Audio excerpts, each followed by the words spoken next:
नमस्कार। मैं सुनीता कथा मंथन में आप सबका स्वागत करती हूँ। कथा मंथन में आज सुनिए विशंबरनाथ शर्मा कौशिक जी की कहानी गरीब हृदय।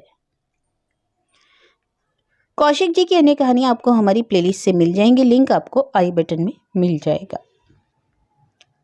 भाद्रपद की दोपहर का समय था। फूलपुर ग्राम के एक खेत में कुछ स्त्री पुरुष काम कर रहे थे। इनमें से अधिकांश चमार जाति के थे। खेत के निकट ही कुछ दूरी पर एक महुए के वृक्ष की छाया में एक अधेड़ व्यक्ति बैठा तंबाकू मल रहा था। अकस्मात खेत में से एक वृद्धा चमारिन निकलकर बस्ती की ओर चली। उसे जाते देखकर तंबाकू मलने वाले ने पुकारा, अरे कहाँ जाती हो? वृद्धा कुछ ठिठक कर बोली, अरे जरा तनिक पानी पियाऊं, अभी आती हूँ। आज तुम्हें बहुत प्यास लग रही है, क्या बात है? वृद्धा, क्या कहूँ भैया, 3-4 दिन से जी अच्छा नहीं है। रात को बुखार हो आता है, जाड़ा बहुत लगता है, अन अच्छा नहीं लगता। पानी पीते पीते दिन बीतता है। अरे ऐसी बात है तो एक डोल भर के खेत की मेड़ पर रख लो, बार बार गांव जाती हो, काम का अर्जा होता है। उस व्यक्ति ने तंबाकू फटफटाते हुए कहा, कोई लाकर रख दे तो हो सकता है, मुझ में इतना बूता नहीं कि कुएं में डोल भरकर यहाँ लाऊं। इतना कहकर वृद्धा चल दी। अब की जितना पानी पीना हो तो पी आना, या डोल कलसा भरवा ले आना, अब मैं ना जाने दूंगा। वृद्धा चुपचाप चली गई। वह व्यक्ति तंबाकू फाँक कर अपने आप ही बोला, जब जी अच्छा नहीं है तब मजूरी करने काहे को आई? इसी समय एक युवक उधर से निकला। उसने उस व्यक्ति की बात सुनकर पूछा, अजी किसका जी अच्छा नहीं है ठाकुर? ठाकुर युवक की ओर देखकर किंचित मुस्कुराते हुए बोला, अरे भैया वही डायन, महबूबा की अम्मा। बुखार आता है फिर भी मजूरी करने दौड़ी आई। सवेरे से 10 दफे पानी पीने जा चुकी है। हमारे काम का हर्जा होता है, मजूरी मुफ्त की थोड़े ही देनी है। हम चाहते हैं आज शाम तक खेत निका जाए। अरे कितने आदमी निका रहे हैं? ठाकुर ने पूछा। 8 आदमी हैं। अरे तब तो शाम तक हो जाना चाहिए। होगा कैसे नहीं, ना होगा तो मजूरी भी ना दूंगा। इस बार तुम्हारी खेती अच्छी है ठाकुर। हाँ अभी तो अच्छी हुई, घर में कुछ आवे तब जाने ना, रबी क्या कुछ कम थी, पर पानी ने चौपट कर दी। हाँ यह तो बात ठीक है, कट मड़कर खरसेल्ला से घर में आ जाए तो सब ठीक है, नहीं तो कुछ भी नहीं। अरे खड़े खाए को हो, बैठ जाओ, किसी काम से जा रहे हो क्या? नहीं काम तो कोई नहीं, ऐसे घूम फिर रहा हूँ। तो बैठो हवा खाओ। युवक ठाकुर के सामने बैठ गया। तुम्हारे खेत तो सब निका गए? हाँ हमारा तो सब काम खत्म, इसी से तो मस्त घूम रहा है। हमारा काम भी 2-3 दिन में खत्म हो जाएगा। आज ये खेत हो जाएगा, एक खेत और रह गया, सो परसों तक वह भी हो जाएगा, अधेड़ व्यक्ति ने कहा। इसी समय वृद्धा आती हुई दिखाई पड़ी। वह बहुत धीरे धीरे आ रही थी। अधेड़ व्यक्ति बोला, देखो देखो ससुरी कैसी जनवासी चाल चल रही है। जरा जल्दी पैर उठाओ चौधराइन, कुछ बताशे नहीं बिछे हैं जो फूट जाएंगे। पिछला वाक्य ठाकुर ने चिल्लाकर चौधराइन से कहा। अरे नहीं नहीं, बीमार तो मालूम होती है। युवक बोला, अरे होगी ससुरी बीमार, हम तो पूरा काम लेंगे तब मजदूरी देंगे। बीमार थी तो मजूरी करने काहे आई? अरे मजूरी ना करे तो खाए क्या, घर की अकेली ठहरी, दूसरा कोई कमाने धान में आने वाला भी तो नहीं है। युवक ने कहा, अरे भैया की बातें, इसके पास रकम है पर कंजूस इतनी है कि बैठ कर नहीं खा सकती। अरे रकम क्या होगी, नहीं मानते? गांव में जिससे चाहे पूछ लो। अजी रकम है तो इतनी तकलीफ क्यों सहती? अरे मैंने बताया नहीं कि कंजूस पड़ले सिरे की है, प्राण दे देगी परंतु बैठ कर ना खाएगी। होगी रकम तो भी अपने को क्या करना। इतनी देर में वृद्धा इन दोनों के निकट आ गई। युवक ने पूछा, काकी कुछ तबीयत खराब है क्या? वृद्धा बोली, हाँ बेटा, 4 दिन से रोज जुड़ी आ जाती है, अन्न चलता नहीं, पानी पी पी कर दिन काटती हूँ। जब तबीयत अच्छी नहीं है तो काम करने नहा काहे? काम ना करूँ तो बेटा खाऊं क्या? गांव में कोई रोटी का टुकड़ा देने वाला तक नहीं, क्या करूं? भगवान भी सुध नहीं लेते, चोला छूट जाए तो जंजाल से छुट्टी मिले। अधेड़ व्यक्ति बोला, जंजाल काहे का, अकेला दम है ना बेटा ना बेटी, आगे नात ना पीछे पगा, फिर भी जंजाल। बुढ़ापे में जब हाथ पैर नहीं चलते ना बेटा, कोई रोटी देने वाला नहीं होता तो अपना चूल्हा ही जंजाल हो जाता है भैया। इतना कहकर वृद्धा खेत के भीतर घुस गई। युवक बोला, अरे तुम तो कहते थे इसके पास रकम है। जिसके पास रकम होगी वह इतनी तकलीफ कभी ना उठाएगा। अब तुम ना मानो तो इसका क्या इलाज है? ठाकुर बोला। युवक थोड़ी देर तक बैठा रहा, उसके बाद उठकर चल दिया।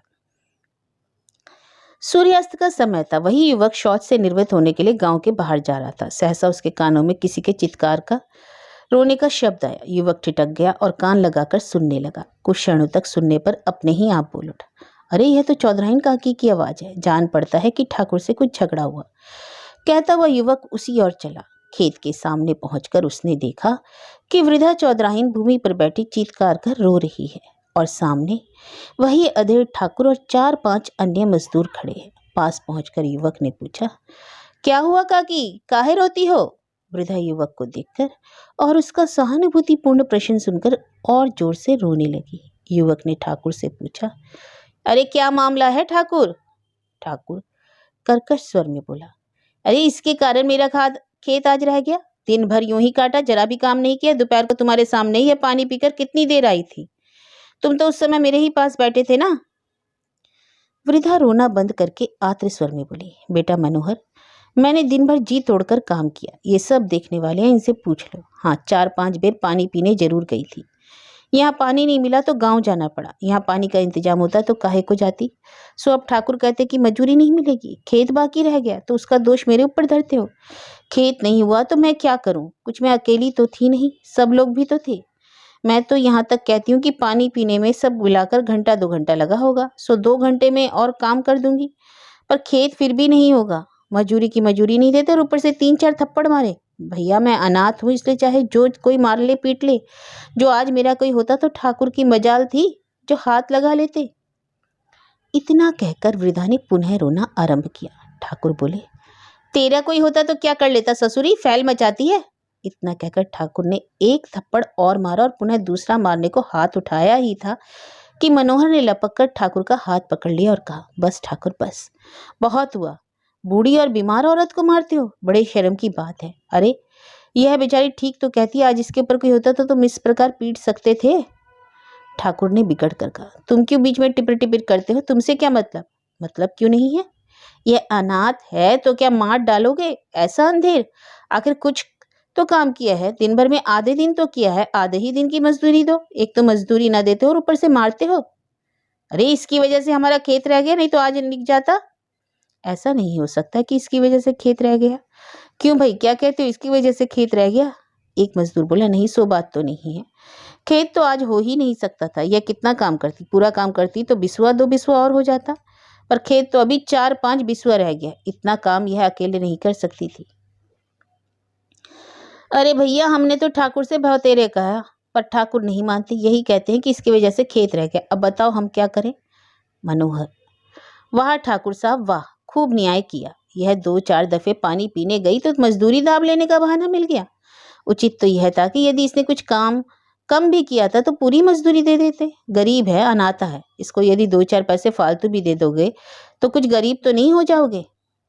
ठाकुर, मेरे पास इतना फालतू पैसा नहीं है जो हरामखोरों को खिलाऊं। तुम बड़े दयावान हो तो तुम ही दे दो। मुझे देना होगा तो तुमसे पूछने नहीं आऊंगा ठाकुर। अच्छा अब उसे कुछ देते हो या नहीं? ना दूंगा, क्या करोगे? ठाकुर, अब अधिक बात मत बढ़ाओ, नहीं तो ठीक ना होगा। चुपचाप इसकी मजदूरी दे दो। 2 घंटे के 2-4 पैसे काट लेना, समझे? मनोहर ने आरक्त नेत्रों से उपयुक्त वाक्य कहे। मनोहर यथेष्ट हष्टपुष्ट था। ठाकुर साहब अधेड़ होने के साथ ही दुबले पतले, अतएव मनोहर से रार बढ़ाना उन्होंने उचित नहीं समझा। टेट से 10 पैसे निकालकर उन्होंने बुढ़िया के सामने भूमि पर फेंक दिया और कहा, 6 पैसे मैंने काट लिए। मनोहर ने घृणापूर्वक कहा, ठीक है काकी, पैसे उठा लो और घर चलो, जो मिला सो सही। बुढ़िया पैसे उठाकर चली, साथ साथ मनोहर भी चला। बुढ़िया बोली, बेटा मैं ये पैसे तुम्हारी बदौलत मिले, नहीं तो ठाकुर एक पैसा भी ना देता। भगवान तुम्हें दूध पूत से सुखी करे। मनोहर बोला, काकी जब तक जी अच्छा ना हो तो कहीं काम पर ना जाना। रोटी की चिंता मत करना, मैं अपने घर से रोज भिजवा दिया करूंगा। वृद्धा ने अवाक होकर कृतज्ञतापूर्ण छलछलाते हुए नेत्रों से मनोहर को देखा। मनोहर बोला, घर पहुंचाऊं? नहीं बेटा चली जाऊंगी, बड़ी दया की, गांव में तो कोई पूछने वाला भी नहीं। वृद्धा आशीर्वादों की झड़ी लगाती हुई गांव की ओर चली और मनोहर गांव के बाहर की ओर। मनोहर के विवाह के दिन निकट थे। विवाह की तैयारियां हो रही थी। वृद्धा चमारिन उस दिन से इतनी बीमार हो गई कि फिर उठ ना सकी। मनोहर उसकी खोज खबर लेता रहता। एक दिन संध्या समय एक चमार मनोहर को बुलाने आया। बोला, चौधराइन ने आपको बुलाया है। मनोहर ने पूछा, क्या हाल है? हाल तो खराब है भैया, अब अधिक नहीं चलेगी। हमें तो ऐसा मालूम होता है कि आज की रात पार होना ही कठिन है, आगे राम जाने। अच्छा चलो मैं आता हूँ। थोड़ी देर में मनोहर चौधराइन के पास पहुंचा। चौधराइन एक कोठरी में भूमि पर कतरी गुदड़ी बिछाई पड़ी थी। सिराने पानी भरा हुआ एक मैला सा घड़ा रखा था। एक कोने में चूल्हे के पास 4-5 लोहे और पीतल के बर्तन रखे थे। चौधराइन बहुत दुर्बल और अशक्त हो गई थी। मनोहर ने उसके पास खड़े होकर पुकारा, काकी। बुढ़िया ने आंख खोली, आंखें फट गई थी। मनोहर को देखकर उसने क्षीण स्वर में कहा, बेटा मनोहर। हाँ काकी, मैं हूँ। कैसा जी है? अब तो बेटा चल चलावे। अच्छा है, भगवान ने सुध ले ली। इस अंत समय में तुमने बड़ा साथ दिया बेटा, नहीं तो भूखी प्यासी तड़प तड़प कर मर जाती। मनोहर के नेत्रों में पानी भर आया। बुढ़िया दम लेकर पुनः बोली, सुना है तुम्हारा ब्याह होने वाला है? हाँ काकी, होने वाला तो है, बस यही एक साध रह गई। तुम्हारी बहू का मुंह देखकर मरती तो अच्छा था, पर भगवान की मर्जी नहीं। बुढ़िया पुनः कुछ क्षणों तक दम लेकर बोली, जहाँ इतना किया बेटा वहाँ थोड़ा सा काम और कर देना। बोलो बोलो। बुढ़िया ने अपना सिरहाना टटोलकर एक पोटली निकाली, मनोहर की ओर बढ़ाई। मनोहर ने पोटली लेकर कहा, इसमें क्या है, खोलकर देखो। मनोहर ने पोटली खोली। उसमें 15 रुपये नगद तथा पैर के चांदी के कड़े का एक टुकड़ा था। मनोहर ने पूछा, इसे क्या करूं? 15 रुपये हैं बेटा, इनमें मेरी क्रियाक्रम करा देना। इसी समय के लिए बचा कर रखे थे।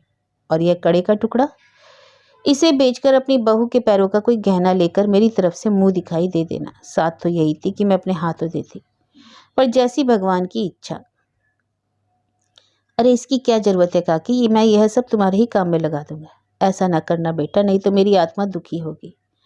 यह मैं जानती हूँ बेटा कि भगवान का दिया तुम्हारे पास सब कुछ है, मैं तुम्हें क्या दे सकती हूँ? मैं खुद तुम्हारे टुकड़े खा रही हूँ। पर बेटा, भगवान ने भी सुदामा के तंदूल ले लिए थे। मेरे लिए तो तुम ही भगवान का रूप हो। जिसके मन में दया धर्म, वही भगवान का रूप है। सो बेटा, सुदामा के तंदूल समझकर इसे ले लो और बहू के पैरों का गहना लेकर मेरी तरफ से दे देना। बेटा, मैं नीच हूँ, तुम्हारी जूती हूँ, इससे तुम्हें मेरी बात अच्छी ना लगती होगी, यह मैं जानती, पर बेटा क्या कहूँ, मेरी यह साध है। साध पूरी हो जाएगी तो आत्मा सुखी होगी। इतना कहते कहते बुढ़िया की दम उखड़ गई और हाँफने लगी। मनोहर ने अश्रुपूरित नेत्रों से गदगद स्वर में कहा, अच्छा काकी, तैसी तुम्हारी इच्छा, जैसा तुम कहती हो वैसा ही करूँगा। भगवान तुम्हें दूध पूत से सुखी रखे। अब मैं सुख से मरूंगी। कोठरी के बाहर आकर मनोहर ने उस चमार से, जो उसे बुलाने गया था, कहा, देखो आज रात में इसके पास रहना, हटना नहीं। आज रात पार होना कठिन है। उसी रात चौधराइन का देहांत हो गया। विवाह के कुछ दिनों उपरांत मनोहर अपनी पत्नी तथा चचाजाद भाई के साथ एक पर्व पर शहर में गंगा स्नान करने गया और उस कड़े के टुकड़े के बदले में उसने अपनी पत्नी के लिए पाजेब खरीद ली।